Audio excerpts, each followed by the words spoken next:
Hello बच्चों, कि जैसा कि आप जानते हैं कि नीट का जो डेट है वो लगभग कंफर्म हो चुका है। 26 जुलाई 26 जुलाई को जो है वो नीट का जो एग्ज़ाम है वो होगा। और अगर ये 26 जुलाई को नीट का जो पेपर है अगर वो हो रहा है तो ऑलमोस्ट लगभग हमारे पास जो हैं 80 दिन जो हैं वो बचे हुए हैं।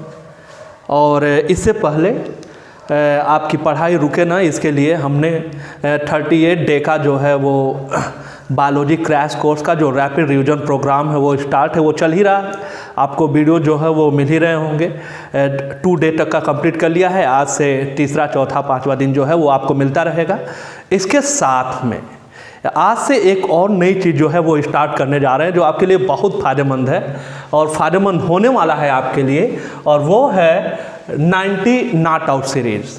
और 90 नॉट आउट सीरीज में हमने किया क्या है, हमने पूरी बायोलॉजी से जो 11th और 12th एनसीईआरटी की जो बायोलॉजी है उससे 90 हॉट स्पॉट जो हैं उसको आइसोलेट किया है, अलग किया है। ये हॉट स्पॉट है क्या? बायोलॉजी का हॉट स्पॉट है कि बायोलॉजी का वो एरिया जहाँ से लगभग हमेशा सवाल बनने की पॉसिबिलिटी बनी रहती है, हमेशा वहाँ से सवाल जो है वो आते रहते हैं। इसी को 90 नॉट आउट सीरीज नाम दे रहे हैं हम लोग, जिसमें बायोलॉजी के 90 हॉट स्पॉट सेलेक्ट करेंगे। ये 90 वो मोस्ट इंपॉर्टेंट जो हैं इंपॉर्टेंट टॉपिक है जहां से क्वेश्चन फ्रेम होते आ रहे हैं और आगे भी इनसे क्वेश्चन जो है वो फ्रेम होते रहेंगे। तो नीट 2020 में भी इन 90 जो हॉट टॉपिक हैं, मोस्ट इंपॉर्टेंट टॉपिक है, यहाँ से सवाल जो है वो बनते रहेंगे, बनते रहे हैं, आगे भी बनेंगे। तो ये बहुत इंपॉर्टेंट टॉपिक हैं। पर डे 1 या 2 जो है हॉट स्पॉट जो है यहाँ से हम लोग जो है वो डिस्कस करेंगे। तो साथ में जो आपका बायोलॉजी क्रैश कोर्स का जो रैपिड प्रोग्राम चल रहा है वो तो आप देखेंगे ही देखेंगे। साथ में ये बहुत छोटा छोटा क्लिप होगा, 5 मिनट का, 6 मिनट का, 10 मिनट का, और पर डे 2 या 3 जो क्लिप हैं वो पढ़ेंगे। तो आप उसको देखते रहेंगे और यहाँ से सवाल बनने की पॉसिबिलिटी बहुत अधिक रहती है। तो आज हम लोग पहला जो हॉट स्पॉट है उसको डिस्कस करेंगे। इसी सबसे पहला जो हॉट स्पॉट सेलेक्ट किया है उसका नाम है ART। और ART क्या है इसके बारे में जानते हैं। एक छोटा सा टॉपिक है, लगभग हर साल एक सवाल जो है नीट में यहाँ से पूछा जाता है, लगभग पॉसिबिलिटी रहती है 99% की। तो बहुत इंपॉर्टेंट टॉपिक है, जैसा कि सीरीज ही चल रहा है 90 हॉट स्पॉट है जिसके बारे में हम बात करने जा रहे हैं। तो जरा देखते हैं। और सबसे पहले हम आर्ट क्या है ये जाने, इससे पहले हम जानेंगे कि इनफर्टिलिटी क्या है। तो इनफर्टिलिटी को डिफाइन करते हैं एनसीईआरटी के समरी में, एक डिफिनेशन है, आप ध्यान से जरा सुने। कोई मैरिड कपल है और 2 ईयर तक, 2 साल तक अगर वो अनप्रोटेक्टेड इंटरकोर्स में है। अच्छा, अनप्रोटेक्टेड इंटरकोर्स का मतलब ये है कि वो कंट्रासेप्शन का कोई मेथड जो है वो यूज़ नहीं कर रहे हैं। कंट्रासेप्शन के मेथड आप पढ़े हैं, आप जानते हैं। तो कंट्रासेप्शन का मेथड कोई भी वो यूज़ नहीं कर रहे हैं, लेकिन 2 साल के बाद भी लेडी जो है वो कंसीव नहीं कर पा रही है, लेडी जो है गर्भ धारण नहीं कर पा रही है। तो ऐसे ही कपल को बोल दिया जाता है इनफर्टाइल कपल। तो इनफर्टाइल कपल का मतलब यह है कि 2 साल तक जो कपल है वो अनप्रोटेक्टेड इंटरकोर्स में है।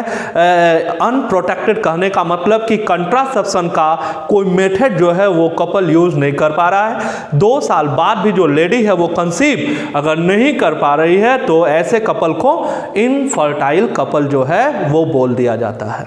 अच्छा, इनफर्टिलिटी के अगर काजेज के बारे में अगर आप बात करेंगे तो वो फिजिकल हो सकता है, वो फिजियोलॉजिकल हो सकता है, वो पैथोलॉजिकल कोई बीमारी भी हो सकता है उसका कारण। इतना ही नहीं, वो साइकोलॉजिकल भी हो सकता है, वो दिमागी भी हो सकता है। कोई ड्रग है, उस ड्रग का साइड इफेक्ट भी हो सकता है। इतना ही नहीं, कोई इम्यूनोलॉजिकल कारण भी हो सकता है इनफर्टिलिटी का।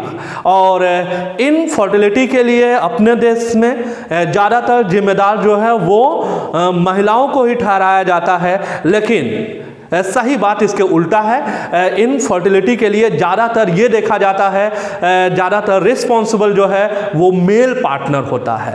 तो फिलहाल इधर आ जाएं, और अब अगर इनफर्टाइल कपल है तो कहने का मतलब जो है वो लेडी जो है वो कंसीव नहीं कर पा रही है, तो ART जो है, ART जो है वो एक टेक्नोलॉजी है, ART एक टेक्नोलॉजी है जिससे कि अब जैसे ये लेडी कोई है, कोई कपल है, उसमें वो कंसीव नहीं कर पा रही है, तो ART जो है, ART रिप्रोडक्टिव टेक्नोलॉजी, रिप्रोडक्शन में ये हेल्प करेगा, और ये असिस्टेड है। असिस्टेंट मतलब सहायक, तो लेडी को कंसीव करने में ये सहायता करेगा, तभी नाम पड़ा हुआ ART, असिस्टेड रिप्रोडक्टिव टेक्नोलॉजी। अब असिस्टेड रिप्रोडक्टिव टेक्नोलॉजी में अब यहां जरा देखें, और मेल और फीमेल पार्टनर, चलें टेक्नोलॉजी का इस्तेमाल हम कैसे करेंगे, इसके लिए जरा सबसे पहले ये हम कंफर्म करना है मेल और फीमेल के बारे में। हाँ, मेल की अगर आप बात करेंगे तो मेल जो है वो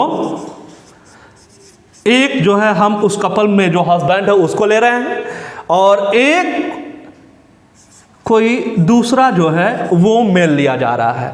अच्छा, बिल्कुल सिमिलर ऐसे ही फीमेल में एक वाइफ को जो है हम कंसीडर कर रहे हैं, और एक जो है कोई अदर फीमेल है उसको हम कंसीडर कर रहे हैं। चलो, अब डिफेक्ट जो है वो हस्बैंड में हो सकता है।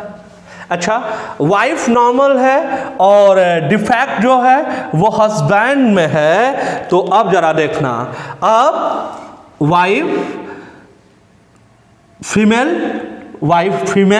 और अगर हस्बैंड में प्रॉब्लम है तो जो स्पर्म लिया जाएगा वो किसी दूसरे मेल का लिया जाएगा। अच्छा, यहां जरा देखें, अगर डिफेक्ट जो है वो वाइफ में है, हस्बैंड जो है नॉर्मल है, तो फिर ऐसे केस में जो ओवम है वो किसी दूसरे फीमेल का लिया जाएगा। तो इसी वजह से यहाँ पे हस्बैंड या दूसरा कोई मेल लिखा है, और वाइफ और दूसरी कोई फीमेल यहाँ पे लिखा हुआ है। तो कहने का मतलब जो अफेक्टेड होगा वहाँ पे हम अदर जो मेल या फीमेल है उसका जो है इस्तेमाल हम लोग करेंगे, उससे हम गैमेट जो है हम यूज करेंगे, उसका गैमेट लिया जाएगा। आ जाते हैं और अब देखते हैं ART को दो पार्ट में डिवाइड कर दिया है। एक है यहाँ पे इन विट्रो फर्टिलाइजेशन और दूसरा है यहाँ पे इन वाइवो फर्टिलाइजेशन। इन विट्रो फर्टिलाइजेशन कहने का मतलब है कि जो फर्टिलाइजेशन जो है आउटसाइड फीमेल बॉडी के बाहर अगर फर्टिलाइजेशन होता है तो उसे इन विट्रो बोला जाता है। अगर वही फर्टिलाइजेशन जो है इनसाइड फीमेल बॉडी, अगर फीमेल बॉडी के अंदर अगर फर्टिलाइजेशन हो रहा है तो उसको इन वाइवो फर्टिलाइजेशन कहा जाएगा। ये जो टेक्निक है ये एनसीईआरटी में दिए गए हैं और आपके सुविधा के लिए इसको दो पार्ट में डिवाइड कर दिया है। जैसे मान लो कहे कि इनमें से नीचे दो भी दिए गए हैं, इनमें से कौन सा जो है इन विट्रो फर्टिलाइजेशन का एग्जांपल है, कौन सा इन वाइवो फर्टिलाइजेशन का एग्जांपल है, बहुत आसानी से आप आंसर कर पाएंगे। चलो ध्यान से जरा सुने, यहाँ पे एक टर्म है टेस्ट ट्यूब बेबी। यहां जरा देखें, टेस्ट ट्यूब बेबी का मतलब ये होता है कि स्पर्म और जो ओवा है उसको फीमेल बॉडी के बाहर आपने लैब में जो है उसको आपने एक सुटेबल कंडीशन में जो है वो फ्यूज कराया है, फर्टिलाइजेशन कराया है, और उसके बाद से जाइगोट या एम्ब्रियो बन जाने के बाद आपने जो लेडी है उसके बॉडी में इंट्रोड्यूस करा दिया गया है। इसी को in vitro fertilisation followed by embryo transfer, इसी को नाम दिया जाता है test tube baby. In vitro fertilisation followed by embryo transfer को बोला जाता है टेस्ट ट्यूब बेबी। इधर आ जाएं और अब दोबारा देखें इन विट्रो और इन वाइवो फर्टिलाइजेशन के एग्जांपल। सबसे पहला, अगर आप इन विट्रो फर्टिलाइजेशन के बारे में बात करेंगे तो यहां लिखा हुआ है जिफ्ट, ZIFT, और जिफ्ट का मतलब है यहां पे zygote intra fallopian transfer, zygote intrafallopian transfer. तो जाइगोट इंट्राफैलोपियन ट्रांसफर में किया क्या गया है, याद रखेंगे जाइगोट इंट्राफैलोपियन ट्रांसफर में ऐसा नहीं है कि फैलोपियन ट्यूब जो है उसमें सिर्फ जाइगोट ही रखा जाएगा, नहीं, जाइगोट से लेकर के 8 सेल तक का जो एम्ब्रियो है, जाइगोट से लेके 8 सेल तक का जो एम्ब्रियो है उसको फैलोपियन ट्यूब में रखा जाता है। अच्छा, ये जो जाइगोट से लेके जो 8 सेल तक का जो एम्ब्रियो है वो लैब में ही जो है वो प्रोड्यूस कराया गया है। इधर जरा देखें, अगर वाइफ जो है वो हेल्दी है तो वाइफ का ये ओवा है, मान लो हस्बैंड जो है वो डिफेक्टेड है तो अब स्पर्म जो है किसी अदर मेल का होगा। अच्छा, मान लो जो है हस्बैंड जो है हेल्दी है तो स्पर्म जो है वो हस्बैंड का रहेगा, और वाइफ जो है अनहेल्दी है, अनफिट है, तो ओवा अदर फीमेल का रहेगा। कुल मिला जुला के स्पर्म एंड ओवा हमने डिफेक्ट के बेसिस पे हमने क्या किया है, अलग किया है, और फिर टेस्ट ट्यूब में उसको फ्यूज करा दिया। टेस्ट ट्यूब करने का मतलब जो है वो लैब में हमने क्या किया है, उसका फ्यूजन कराया, और फ्यूजन कराने के बाद ध्यान से सुना जरा, जाइगोट से लेकर के 8 सेल का जो एम्ब्रियो है उसका फैलोपियन ट्यूब में ट्रांसफर जो है वो बोला जाता है जाइगोट इंट्राफैलोपियन ट्रांसफर। इधर आ जाएं, अगर 8 सेल से अधिक का अगर एम्ब्रियो है, 8 सेल से अगर अधिक का अगर एम्ब्रियो है तो उसको फैलोपियन ट्यूब में नहीं, सीधे जो है वो यूटेराइन कैविटी में ट्रांसफर किया जाता है, तो उसे बोला जाता है IUT,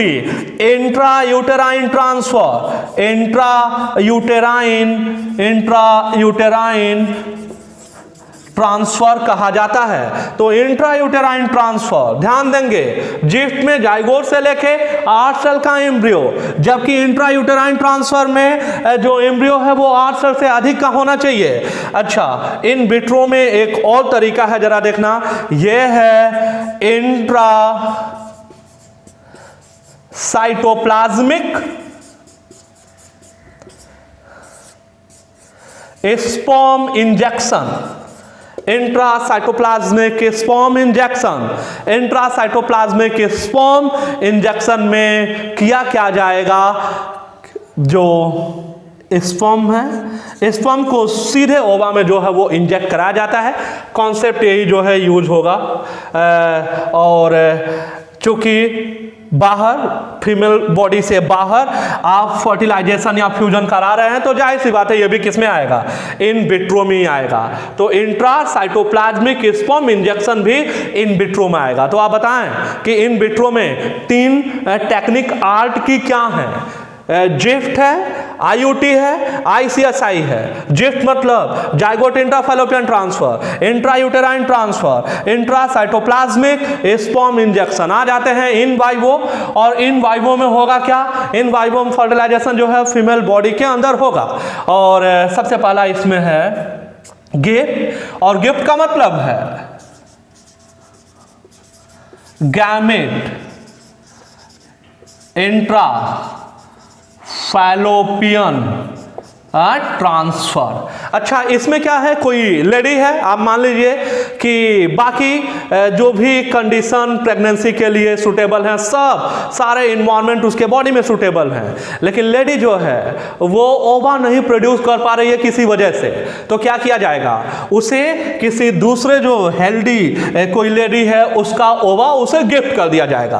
तो गिफ्ट में जो डिफेक्टेड लेडी है उसको क्या गिफ्ट दिया जाता है, उसको गिफ्ट दिया जाता है ओवा, उसको गिफ्ट करते हैं, क्योंकि वो लेडी जो है वो ओवा प्रोड्यूस नहीं कर पा रही होगी। तो नाम ही है गैमेट। गैमेट, अच्छा कौन सा gamete, female gamete. Gamete intrafallopian transfer में ओवा ट्रांसफर किया जाता है, कहां, फैलोपियन ट्यूब में। तो गिफ्ट क्या है, गिफ्ट है गैमेट इंट्राफैलोपियन ट्रांसफर। तो कौन सा गैमेट, फीमेल गैमेट, ओवा। ओवा जो है फैलोपियन ट्यूब में ट्रांसफर कर दिया जाता है। उसके बाद से नेचुरल कंडीशन से जो है फर्टिलाइजेशन, फ्यूजन, सारी चीजें होंगी। तो फीमेल बॉडी के अंदर फर्टिलाइजेशन हो रहा, तो क्या होगा, इन वाइवो फर्टिलाइजेशन होगा। तो गिफ्ट जो है इन वाइवो है, जबकि गिफ्ट जो है इन विट्रो फर्टिलाइजेशन। अगला है यहाँ पे AI, artificial insemination. Artificial insemination है, और आर्टिफिशियल इंसेमिनेशन या इंट्रायूटेराइन इंसेमिनेशन में जैसे मान लो कि यही कपल है, हस्बैंड वाइफ, हस्बैंड जो है उसको ऑलिगोस्पर्मिया है या जो है ऑलिगोजूस्पर्मिया है, स्पर्मेटोजोआ का जो नंबर है वो बहुत कम है, या सीमेन ही कम मात्रा में प्रोड्यूस हो रहा है। तो क्या करेंगे, या तो हस्बैंड का जो सीमेन है उसको कलेक्ट कर किया जाएगा और वाइफ के रिप्रोडक्टिव ट्रैक में उसको इंसेमिनेट कर दिया जाएगा, या तो हस्बैंड नहीं तो दूसरा कोई जो हेल्दी मेल है उसका जो सीमेन है कलेक्ट किया जाएगा और फिर उसका इंसेमिनेशन कराया जाएगा।